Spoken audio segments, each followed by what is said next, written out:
Selanjutnya kita akan belajar tentang energi bebas Gibbs.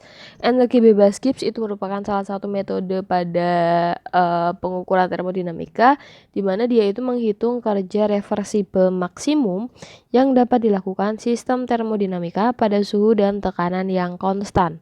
Rumusnya adalah G sama dengan H min TS. G-nya adalah energi bebas Gibbs, H-nya itu adalah entalpi, T-nya adalah suhu, dan S-nya adalah entropi. Hati-hati, entalpi itu H, entropi itu S. Kemudian untuk perubahan dari energi bebas Gibbs itu delta G sama dengan delta H min T dikali delta S. Delta G itu akan bernilai positif, artinya adalah reaksi tidak berlangsung spontan. Delta G sama dengan negatif, itu artinya reaksi dapat berlangsung spontan. Delta G akan bernilai 0, artinya dia berada dalam kondisi setimbang atau dalam kesetimbangan. Langsung saja kita coba praktekkan perhitungannya. Di sini ada pembakaran dari metana, ini metana ya, dibakar berarti ditambah O2, menghasilkan CO2 dan H2O. Jika diketahui harga perubahan entropinya, berarti delta S ya. Delta S-nya adalah min 242,2 Joule per Kelvin mol. Dan perubahan entalpinya, perubahan entalpi berarti delta H min 890,4 kJ per mol. Hitung harga perubahan energi bebas Gibbs pada suhu T-nya 25 derajat. Kita jadikan Kelvin berarti ditambah 273. Hasilnya adalah 298 Kelvin. Kita disuruh mencari perubahan energi Gibbs berarti delta G ya. Delta G rumusnya adalah delta H dikurangi T dikali delta S. Delta H-nya kita masukkan min 890,4. Kemudian dikurangi suhunya 298 dikali delta S-nya adalah min 242,2. Maka didapatkan min 890,4. Ini menjadi plus ya, min ketemu min jadi plus 72,1756. Sehingga didapatkan min 818,2244 kilojoule per mol. Nah, itu adalah perubahan energi bebas Gibbs-nya. Di sini nilainya nilainya itu negatif, perubahan energi bebas Gibbs-nya, sehingga reaksi bersifat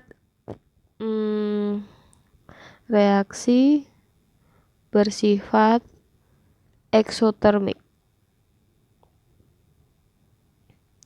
Dan kalian juga bisa menyimpulkan sesuai dengan yang ini. Delta G-nya kan negatif, berarti reaksinya dapat berlangsung. Kita tambahkan saja. Reaksi dapat berlangsung. Oke, kita ada catatan terkait perubahan suhu. Jadi perubahan suhu itu terhadap nilai perubahan entalpi dan nilai perubahan entropi itu perubahannya sangat kecil ya. Jadi berpengaruh tetapi sangat kecil. Tetapi kalau perubahan suhu pada perubahan energi bebas Gibbs itu dia akan berpengaruh besar. Jadi nanti terdapat perbedaan yang sangat signifikan. Misalkan diketahui reaksi ini pada suhu 298 delta H-nya sekian dan delta G-nya sekian. Kemudian kita disuruh menghitung delta G pada suhu 1000 Kelvin. Oke, kita tulis dulu untuk rumusnya. Delta G punya rumus delta H dikurangi T dikali delta S. Ini adalah rumusnya. Kemudian kita cek pada suhu 298 Kelvin.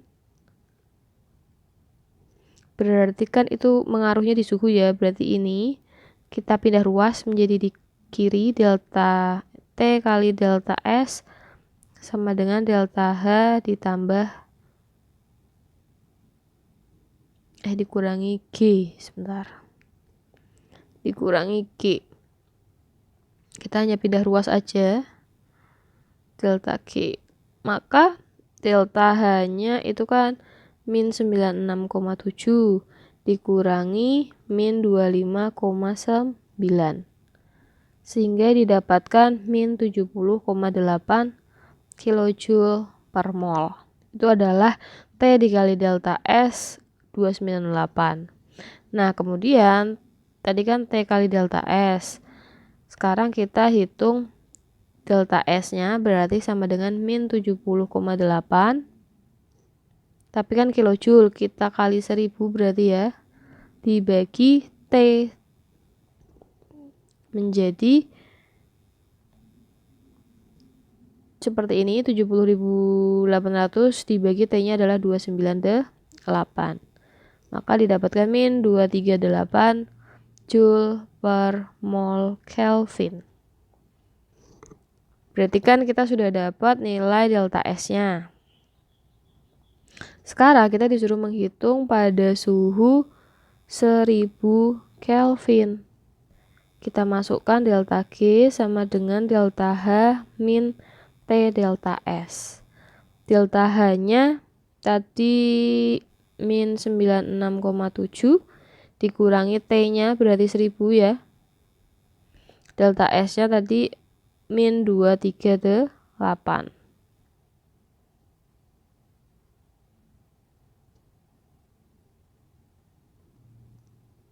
Nah, tetapi ingat 238 ini joule dan ini itu satuannya kilojoule. Berarti 238-nya kita bagi 1000 biar satuannya kilojoule. Sehingga ini bisa kita coret, maka didapatkan min 96,7 ditambah 238. Hasilnya adalah plus 141 kilojoule per mol. Selanjutnya kita akan bahas tentang menerapkan perubahan energi bebas. Jadi, perubahan energi bebas itu akan menunjukkan reaksi berlangsung spontan atau tidak. Nah, di mana itu tuh bergantung sama delta H, entalpi, dan delta S atau entropi. Nah, di sini ada 4 kondisi. Ketika delta H dan delta S-nya itu adalah bernilai positif, maka reaksinya itu dikatakan didorong oleh entropi, kemudian dia bersifat endotermik, di mana delta H-nya akan bernilai positif. Dia tidak berlangsung pada suhu kamar. Kemudian dia bisa berlangsung ketika suhunya itu dinaikkan. Contoh prosesnya adalah pelelehan, pendidihan, dekomposisi, elektrolisis, dan reaksi pelarutan. Itu kondisi ketika delta H sama delta S-nya positif. Sekarang kondisi kedua ketika delta H dan delta S-nya adalah negatif. Ini dikendalikan oleh entalpi. Kemudian sifatnya eksotermik, delta H-nya negatif, dapat dilakukan pada suhu rendah. Contohnya adalah kondensasi dan pembekuan. Kemudian kondisi ketiga, ketika delta H-nya itu negatif, delta S-nya positif, dapat berlangsung pada semua suhu. Reaktannya disebut sebagai metastabil atau tidak stabil. Hal ini terjadi karena energi aktivasinya sangat tinggi. Contohnya ada reaksi dekomposisi, pembakaran organik. Kalau delta H yang positif, delta S yang negatif, reaksinya tidak dapat berlangsung spontan, di mana dia itu harus didorong. Contohnya pada proses fotosintesis itu didorong oleh energi matahari secara terus-menerus. Kurang lebih seperti itu. Selanjutnya kita akan membahas tentang tren di dalam senyawa pada golongan 2. Oke, yang pertama ada karbonat sama nitrat. Di sini karbonat sama nitrat itu membutuhkan suhu yang sangat tinggi agar dia bisa diuraikan. Nah, di sini ada karbonat diuraikan menjadi seperti ini. Yang nitrat juga sama diuraikan menjadi seperti ini. Perubahan entropi pada karbonat dan nitrat itu akan bernilai positif. Hal ini karena 1 mol masing-masing karbonat itu melepas 1 mol dan 1 mol dari nitrat itu melepas 2 mol nitrat gas. Kemudian penguraian karbonat sama nitrat itu bergantung pada perubahan entalpinya. Kemudian suhu itu akan bernilai rendah ketika delta H-nya positif dan delta H semakin positif ketika atau seiringan dengan bertambahnya proton. Kemudian tadi kita udah bahas tentang karbonat sama nitrat, sekarang kita masuk ke sulfat. Sulfat dan hidroksida pada golongan 2. Unsur golongan 2 itu disebut sebagai alkali tanah. Dia itu terkenal dengan memiliki kelarutan kecil atau sukar larut. Golongan 2 itu ada Be, Mg, Ca, Sr, Ba, sama Ra. Nah, kelarutan sulfat itu akan semakin berkurang dari Be ke Ba. Jadi BeSO4 akan lebih besar kelarutannya dari MgSO4 dan seterusnya. Tetapi kelarutan senyawa hidroksida itu justru semakin bertambah dari Be ke Ba. Hal ini karena pengaruh ukuran kationnya, di mana energi mengakibatkan, jadi karena pengaruh ukuran kation mengakibatkan energi kisi pada hidroksida golongan 2 itu bervariasi. Nah, kurang lebih seperti itu untuk materinya.